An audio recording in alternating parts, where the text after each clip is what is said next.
نماز وتر کا طریقہ کیا ہے؟ کیا نماز وتر 3 رکعت 2 سلاموں کے ساتھ ادا کی جا سکتی ہے یا 3 رکعت ایک ہی سلام کے ساتھ ادا کی جائے؟ نیز تیسری رکعت میں سورۃ فاتحہ اور سورت کے بعد تکبیر کہنا اور پھر دعائے قنوت پڑھنا درست ہے یا بغیر تکبیر کہے نماز ادا کی جائے؟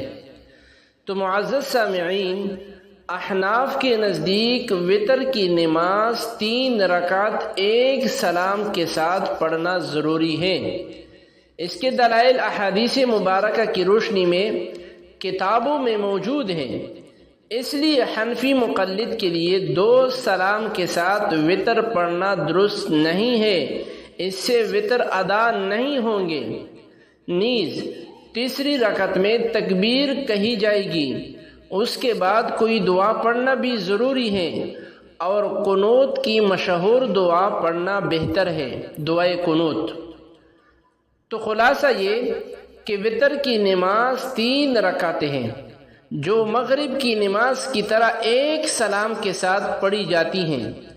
البتہ دونوں کی ادائیگی میں یہ فرق ہے کہ وتر کی نماز پڑھنے والا تینوں رکعتوں میں سورۃ فاتحہ کے ساتھ سورت بھی ملائے گا، اور تیسری رکعت میں رکوع سے پہلے تکبیر تحریمہ کی طرح کانوں تک ہاتھ اٹھاتے ہوئے تکبیر کہے گا اور ہاتھ باندھے گا اور پھر دعائے قنوت پڑھے گا، اور خواہ امام ہو یا مقتدی ہو یا اکیلا وتر پڑھ رہا ہو، یہ رمضان میں ہو یا غیر رمضان ہو، ہر حال میں آہستہ آواز سے دعائے قنوت پڑھے گا۔